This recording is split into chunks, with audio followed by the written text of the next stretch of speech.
Meus queridos, em comunhão com toda a igreja, celebramos a memória de São José Operário. Nós temos que nos remeter a um acontecimento histórico para podermos entender o porquê o Papa Pio XII instituiu essa festa. E o acontecimento histórico foram lutas de operários que estavam tentando reivindicar uma redução de carga de trabalho. Isso aconteceu no século XIX, de maneira muito singular, no ano de 1886, nos Estados Unidos.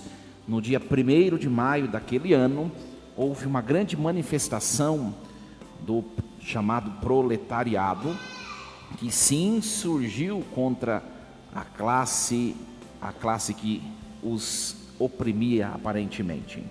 Então, esse dia foi marcado como um dia de revolta, um dia de revolução. Por isso que esse dia vai ser chamado no começo como o dia do proletariado. Com o passar do tempo, muita gente morreu nessas lutas, muita gente morreu.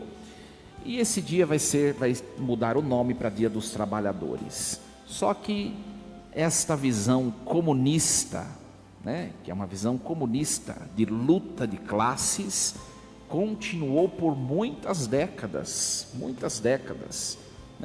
tal como se patrões e empregados se concebessem como rivais e inimigos. E a igreja, que está no mundo para semear a verdade, percebendo esta contraposição, essa rivalidade, em meio aos seres humanos que devem viver a unidade, a igreja, por meio do Papa Pio XII, no ano de 1955, olha quanto tempo se passou, o Papa institui esta memória litúrgica de São José Operário, para mostrar que Deus é aquele que promove tanto o trabalho, tanto as atividades daqueles que são chamados funcionários, como também é Deus que provê tudo aquilo que aqueles que são chamados empregadores assim possuem. É um único Deus, por isso os seres humanos são chamados a viver a comunhão, a unidade. Nós vemos em meio a todo esse cenário de revolução, tantos documentos da igreja, que às vezes a gente esquece de ler, o Papa Leão XIII, que vai escrever um documento famosíssimo que se chama Mater et Magistra, Mãe e Mestra. Depois o Papa Paulo VI vai escrever outros documentos também de cunho social, que às vezes a gente não lê. A igreja sempre se contrapôs a essa estrutura do comunismo que visa anteposições na própria interioridade das relações humanas.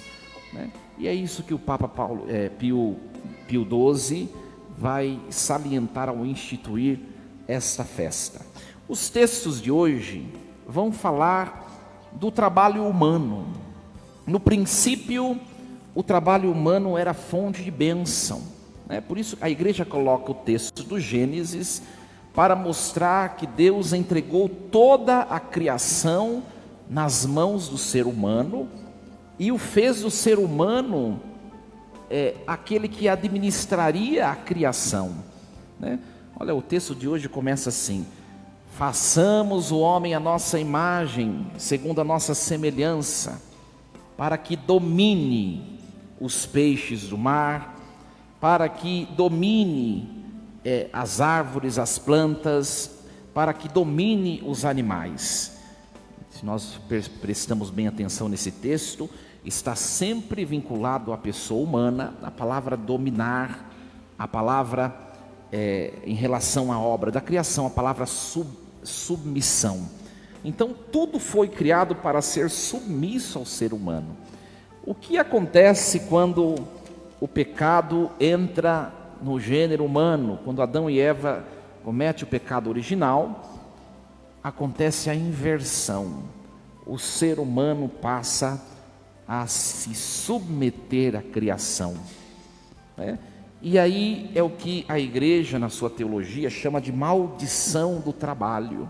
O trabalho que era fonte de bênção, porque o homem dominava, tinha tudo nas suas mãos, tornou-se fonte de maldição, porque agora o homem é submisso, é escravo.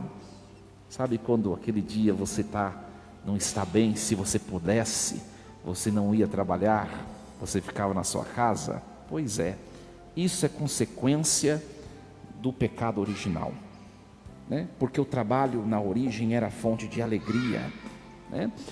E aí o que acontece? Deus, ele vai enviar Jesus Cristo, né? O Pai envia seu Filho amado como trabalhador, né?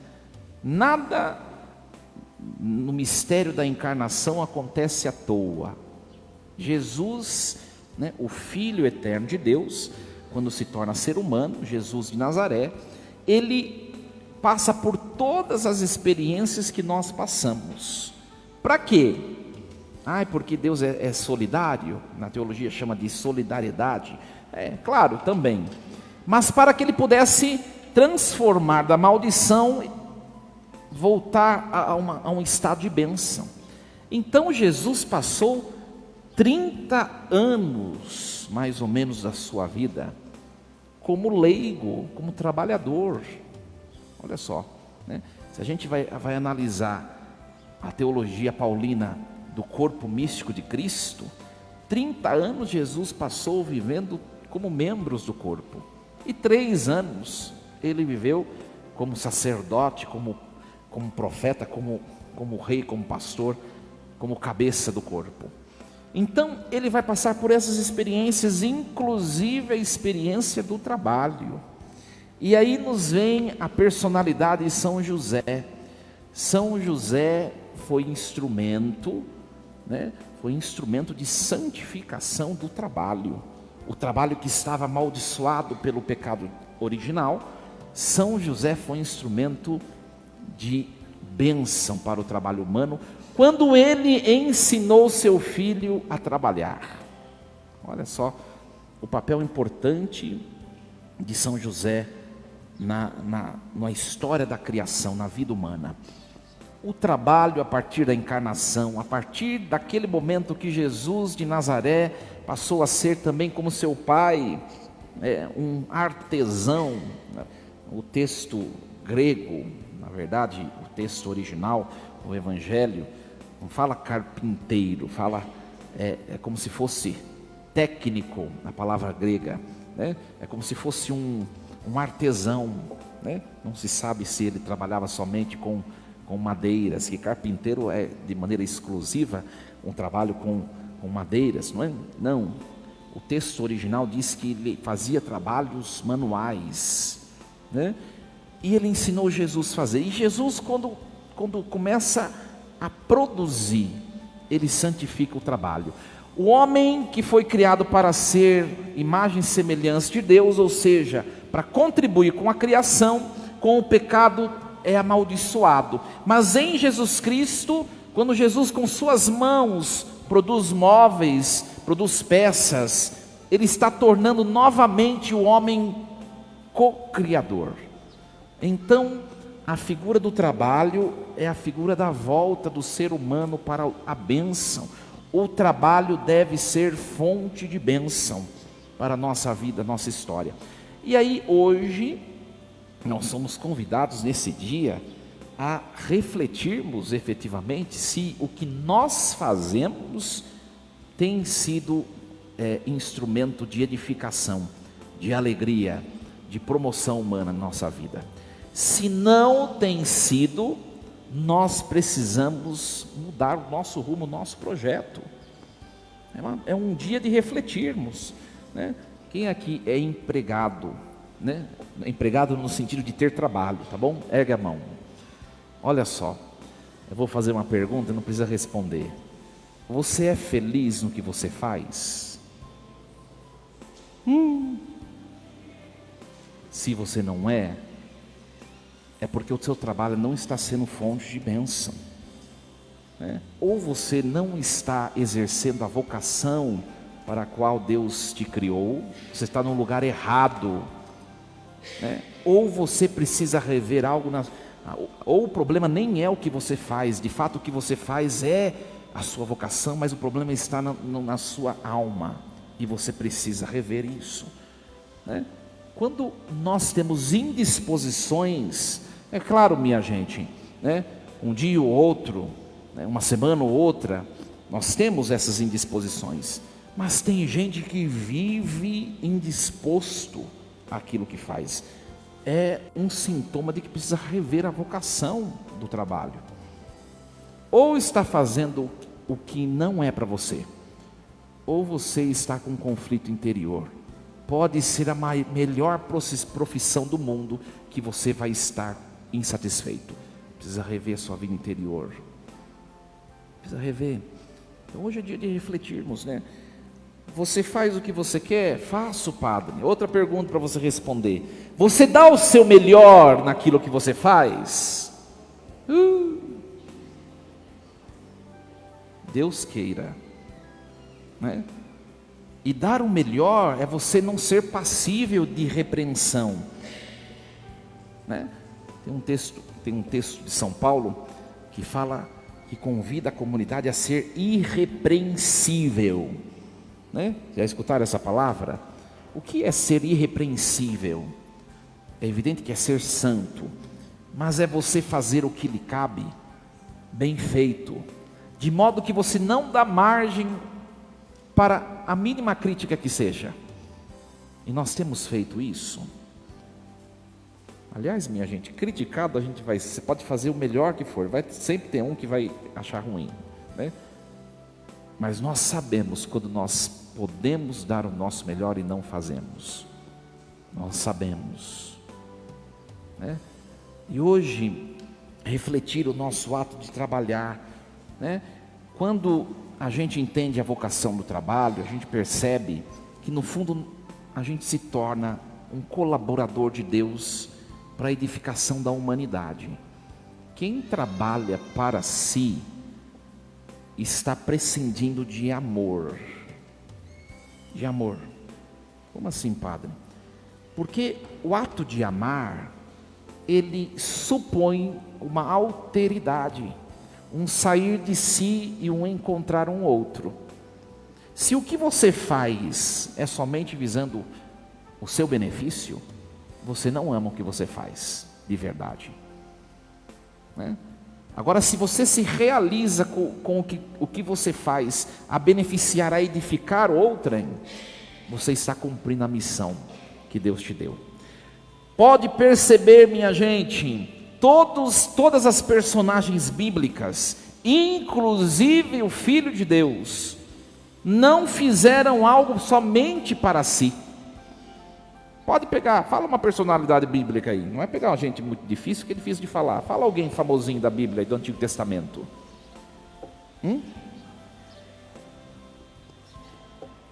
Samuel. O que Samuel fez? Falou, agora tem que explicar.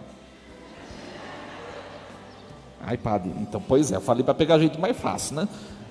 Quem mandou? Pega Moisés, por exemplo. O que Moisés fez de importante? É isso mesmo. Libertou o povo do sofrimento, da escravidão do Egito. Ele fez somente para ele? Não. Pega outra personalidade bíblica. Paulo. O que Paulo passou? Paulo foi apedrejado, Paulo foi chicoteado, né? Só não foi crucificado porque era cidadão romano, mas ele passou, Paulo já naufragou, né? Numa das embarcações, passou de tudo aquele homem. Para quem? Para o outro. Se você analisar todas as personalidades bíblicas, Samuel, né? Samuel foi um profeta, teve muitas vezes de enfrentar contra-argumentos, né? Para quem? Para o outro, né? Um exemplo de profeta que fez para o outro e ainda o outro causou malefício a ele. Jeremias, né? Jeremias anunciou a verdade avisou o povo de Judá que se não se convertesse, Deus ia puni-lo, e o povo ainda o excluiu, né, o caluniou e tentava achar uma brecha para puxar o tapete dele. Olha só, Jeremias parou no meio do caminho? Não, é o que a gente às vezes tenta fazer.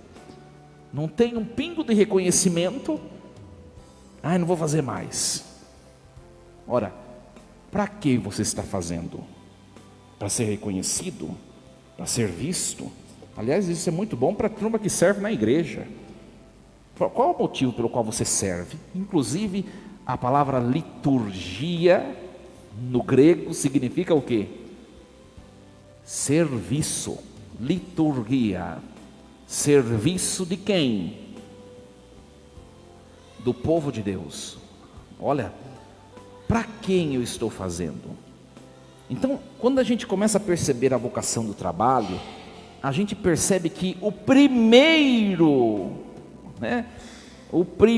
destinatário do que eu faço não é o meu patrão, é Deus. Quando a gente percebe isso, a gente começa a fazer as coisas diferente. O segundo destinatário não é o meu patrão. Quem é? Sou eu mesmo, a minha edificação. O terceiro destinatário ainda não é o meu patrão. São as pessoas as quais se beneficiam do meu trabalho. O quarto beneficiado é o meu patrão. Quando a gente começa a enxergar isso, a gente começa a trabalhar de maneira diferente. Isso vale para a igreja também, viu, minha gente? Né? Quando você começa a fazer as coisas para uma pessoa, outra, ou um padre, ou um bispo, você vai se dar mal. Logo você vai parar de fazer. Você vai decepcionar. Olha, Deus, eu mesmo, as pessoas que são beneficiadas, e por último o meu patrão, é ou não fonte de bom ânimo, de estímulo, para que eu dê o meu melhor? Só o primeiro ali já basta.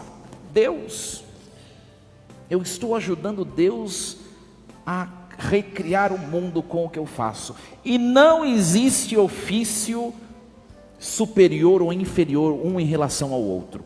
Tudo é importante, tudo, né? Às vezes a gente ora na liturgia, né? A liturgia, que é um grande serviço que o povo de Deus presta ao próprio Deus, né? E às vezes a gente fica exaltando o ministério em relação ao outro. Olha, minha gente, não existe nenhum. O que existe são pessoas que às vezes, pelo seu ofício, acabam se tornando um pouco mais visível, aparente, mas aquelas que não são, exercem um ofício tão importante quanto, né?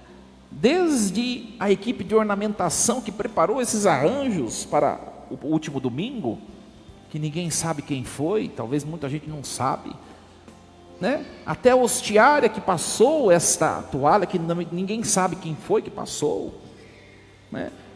Tudo é importante para que o todo aconteça. Pega, por exemplo, uma indústria que trabalha com máquinas. Tire daquela máquina uma pecinha pequena que for.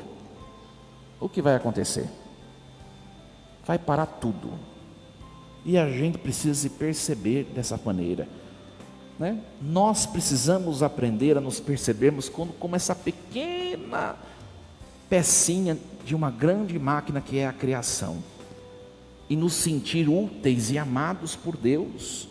Ninguém nasceu desempregado para a vida, né? Ninguém nasceu inútil para a vida. Aliás, quando a gente perde o sentido da existência, né, que é o grande motivo de as pessoas às vezes tirarem até a vida, né? Perder o sentido da existência é perder a capacidade de se perceber como uma pecinha essencial no projeto de criação. Você é importante e Deus conta com você. Dê o seu melhor. Pare de ficar escondendo sujeira embaixo do tapete onde o padre passa. Dê o seu melhor. É um ditado isso, né? Dê o seu melhor. Eu sempre falo, é melhor fazer bem feito pouco do que tentar fazer o grandioso e fazer mal feito. Eu digo na igreja, eu sempre falo assim, se for fazer mal feito, deixa sem fazer, né? Se for fazer mal feito, deixa sem fazer, é melhor. Mas se for fazer, se for assumir algo, isso vale para a igreja, qualquer outro ofício que nós tenhamos, dê o seu melhor, né? Eu digo quando vou fazer casamento, né, aos noivos, isso vale também para os trabalhadores, né? Eu falo sempre para os noivos, vocês hoje estão casando diante de Deus, por meio do sacerdócio, para ser no mundo não mais um casal. Eu falo isso, para ser o casal. Sabe o que é ser o casal? É você chegar num ambiente, todo mundo notar a sua presença, sem você abrir a boca. Nossa, esses dois, como que eles vivem, como que eles se amam, né? Isso vale também naquilo que nós exercemos como ofício, né?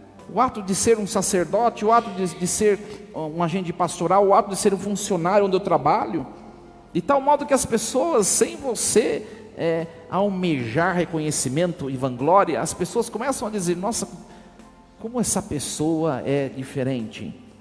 Esse é o nosso ideal, minha gente. Você já está desse jeito? Não precisa responder. É mais ou menos, padre, o povo anda reclamando. Então você precisa de rever. Se o povo está reclamando, né, como a gente fala, né, o problema está ou em você ou no outro. Mas tenha hombridade, seja sincero. E se estiver em você, faça melhor, né? Então, minha gente, para concluir a homilia de hoje, olha que bonito. Este salmo que nós ouvimos: ó Senhor, fazei dar frutos o labor de nossas mãos, que o que nós façamos com nossas mãos possa, Senhor, contribuir para a edificação das pessoas, não somente nossa. Fazei dar frutos para nós e para o próximo, o que nós fazemos. Foi isso que São José fez. Olha, se tem um personagem bíblico que é tão discreto e silencioso, mas que foi tão fundamental na história da salvação, foi São José. Se olhar na Bíblia, a Bíblia não fala nada de São José quase. Só fala que ele fica dormindo, né? Às vezes parece São José preguiçoso, né? Nossa, mas só dorme. E quando dorme o anjo fala, né? Toda vez, né? São José dorme, o anjo fala, né? Não, é aquele homem do silêncio, do recolhimento. E Deus utilizou dele para fazer a maior obra realizada em toda a criação, que é a obra da redenção. Ele tem grande parte nisso. Uma pequena pecinha, né? Uma pequena pecinha, mas muito importante. Que Deus nos ajude, que o mistério de hoje celebrado seja motivo para nós de bênçãos abundantes em nosso trabalho. E aprenda também a rezar no seu trabalho. Tem gente que trabalha em profissões muito estressantes. Aprenda a fazer momentos súbitos, né? Súbitos de orações. Se tiver no estresse, né? Em vez de ficar falando blasfêmias e palavrões e tantas outras coisas, ou pensando, ou retendo aquela angústia, pare, peça a proteção de São José operário, né? Invoque o Espírito Santo, fala o nome de Jesus e faça o que você tem que fazer com todo o coração. Hoje a gente ouviu aqui, né, na leitura, né, uma leitura muito bonita, não ia nem falar dela, né? Olha que maravilhosa leitura. Tudo que fizerdes em palavras ou obras, faça em nome do Senhor Jesus. Vai mudar o seu dia, o seu trabalho. Aquele dia que as pessoas te irritarem, faça em nome de Jesus.